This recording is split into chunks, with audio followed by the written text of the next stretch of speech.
garantías.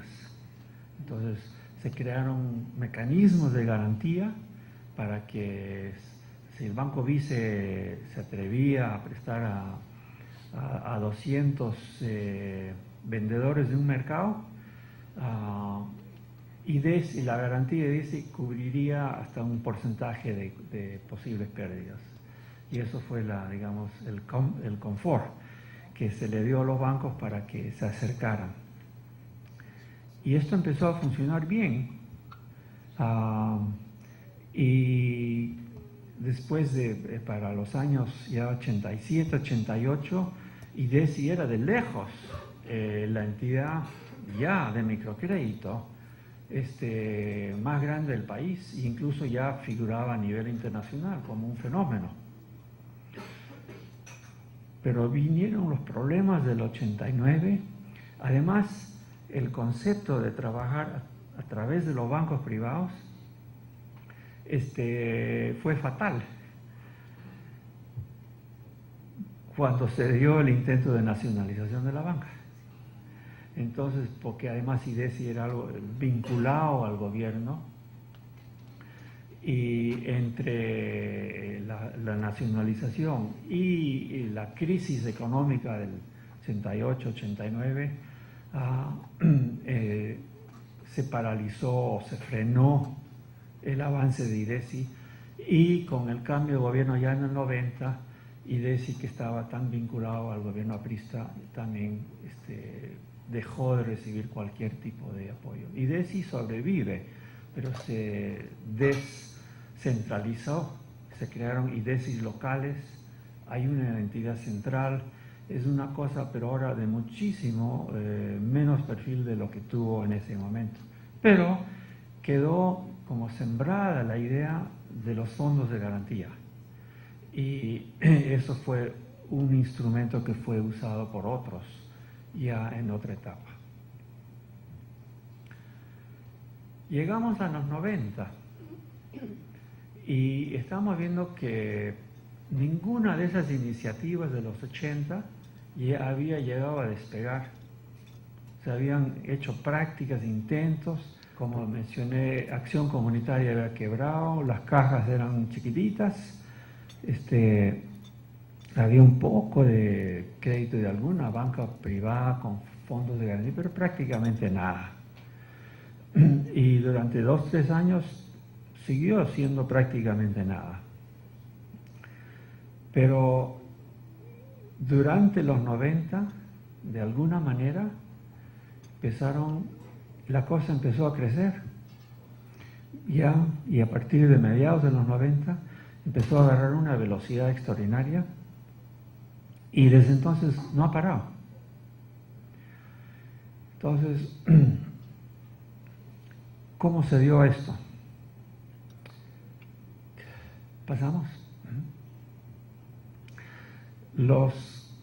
Una forma de entender lo que pasó en los 90 es que los que estaban en búsqueda de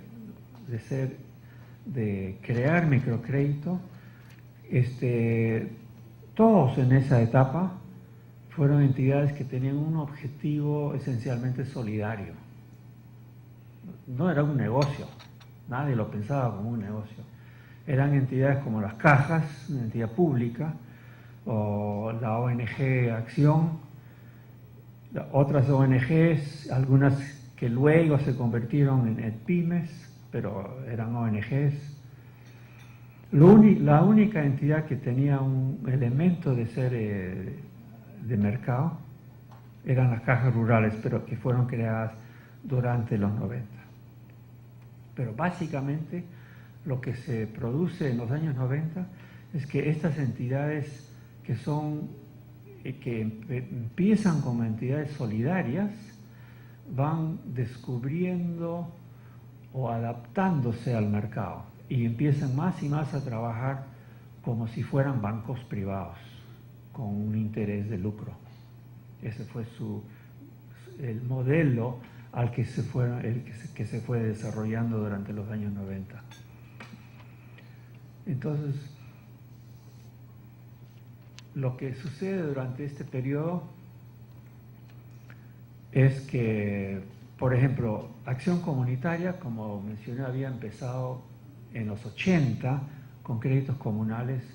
Ya en los 90 dejó ese modelo y se pasó al modelo que era esencialmente el mismo que el de las cajas, el de crédito directo a individuos microempresarios.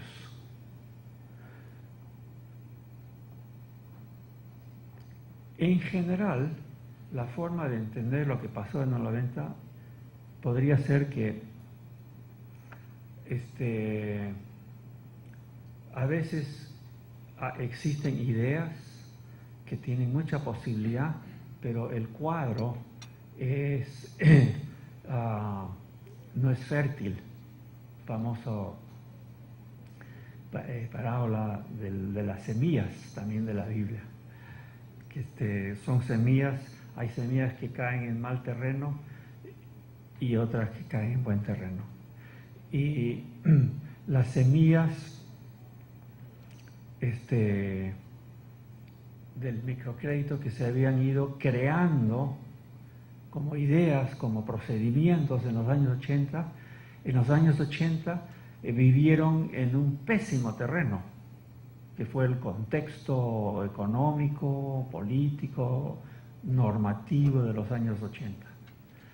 Nadie se molestó en modernizar las normas, pero eso se hizo en los 90 y eso hizo posible ya que ya no fuera una especie de permiso de la financia, sino ya tenían la puerta abierta formalmente. Las cajas,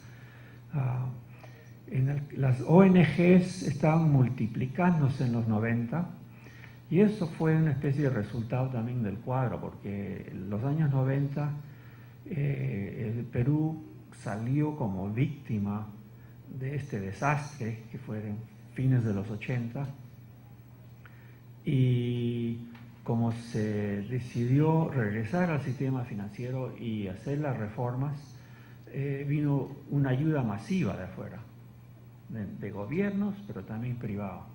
Y eso, mucho de eso se orientó a entidades de microcrédito. El mismo gobierno peruano que no tenía la idea de microcrédito. Nadie, uno que otro funcionario. Y en particular algo que pasó fue que se cerraron todos los bancos estatales, excepto Nación, y casi se cerró COFIDE, pero al final se decidió que quede COFIDE, pero como banco segundo piso, y se le achicó enormemente. Pero entonces COFIDE tenía que justificarse, y se le había puesto, bueno, que quede, pero que tenga una orientación sobre todo social. Entonces, con ese nuevo marco de referencia, COFIDE se reinventó, buscó qué podía hacer y una solución para COFIDE fue el microcrédito. Y empezó a conseguir líneas y que con esas líneas se financiaron cajas y otras entidades de microcrédito. Y así se fueron dando varios cambios dentro del gobierno que no eran, digamos, proactivos, no eran especialmente proactivos para el microcrédito, pero que sí facilitaban. Y en el sector privado también se dieron iniciativas que fueron, digamos, haciendo más fértil todavía el campo para estas entidades. Se crearon las centrales de riesgo que han terminado siendo un instrumento de tremendo valor para el microcrédito, porque sustituye en bastante grado la falta de garantías reales y reduce el riesgo en general en todo el sistema. Y el Perú ha llegado a tener uno de los mejores sistemas de centrales de riesgo en la región. En particular porque las centrales dan información positiva además de negativa. Y eso ayuda a muchas entidades. Bueno, hubieron estas ayudas y en general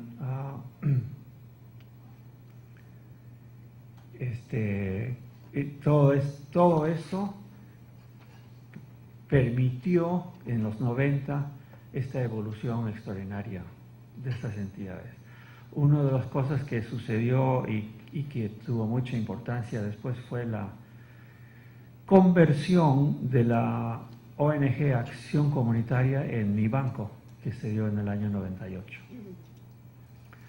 Y que le abrió las puertas a Mi Banco, a esa entidad, a fondearse y que ha permitido que se vuelva uno de los elementos más dinámicos de todo el sistema. Ya en esta última década es otro cuadro, porque en los 90, como dije, eran entidades solidarias que estaban como descubriendo el modelo mercado. Pero en los 2000, ahora son los de las entidades del mercado que descubren al microcrédito. Y después de los efectos de la crisis de 98, 99, 2000, y los bancos se esconden durante unos años, a partir de 2002 sobre todo, los bancos regresan al mercado, tranquilizados. Ya había pasado la purga en ese periodo. 10 de los 25 bancos del Perú desaparecieron. Pero ya pasó ese periodo entre el 98 y el 2001, 2002, y a partir del 2002 ya los bancos regresan y buscan clientes, y ven qué negocios hay, y ven, ahí están las cajas, ahí está Mi Banco, las pymes, caramba, acá hay un negocio, y los bancos entran fuerte, y la superintendencia también empieza a flexibilizar las regulaciones con el concepto de que competencia es buena, competencia es buena. Y este concepto, que es muy fuerte, casi ideológico, ha impulsado esta continua apertura, reducción de barreras y ampliación de posibilidades para nuevas entidades y para nuevas funciones de cada entidad. Y el resultado es que hemos llegado al 2010 con un desarrollo extraordinario de tipos de entidades, de tipos de productos y de rivalidad entre todos ellos. Ya no hay estancos apartes como habían al inicio, donde una caja funcionaba solo en su sección o solo con cierto tipo de clientes. Ahora, casi todos están en todo.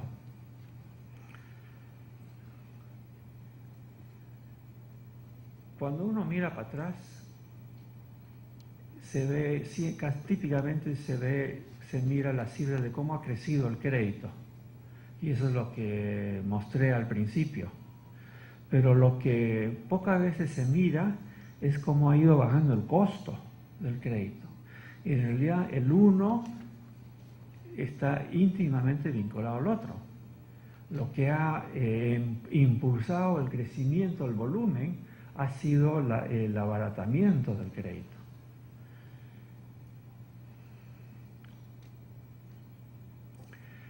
Y hemos llegado a la situación de hoy, donde hemos visto esta evolución extraordinaria, pero también hay que reconocer que el avance ha sido sobre todo urbano y que la población rural todavía no tiene mucho acceso, y que el costo, si bien ha bajado enormemente, tasas de interés de 30%, es difícil imaginar negocios que pueden soportar mucho crédito a 30%.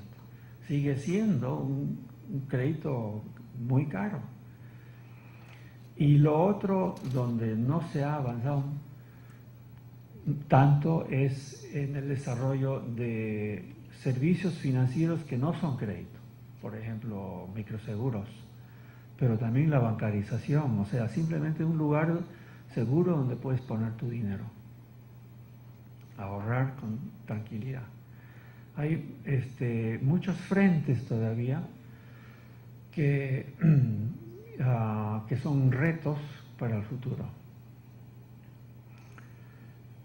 Y como último cuadrito, se me ocurrió poner esta cifra que preocupante.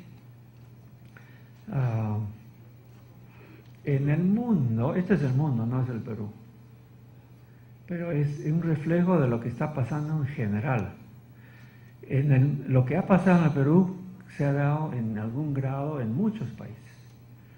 Y se ha vivido una etapa de altísima rentabilidad en las microfinanzas, pero se ha pasado rápidamente en los últimos pocos años a una situación nueva, donde ahora hay una casi saturación y hay tanta rivalidad y que la rentabilidad del negocio y de toda la industria en el mundo ha caído fuertemente. Esto tiene algún elemento artificial de problemas en algunos países,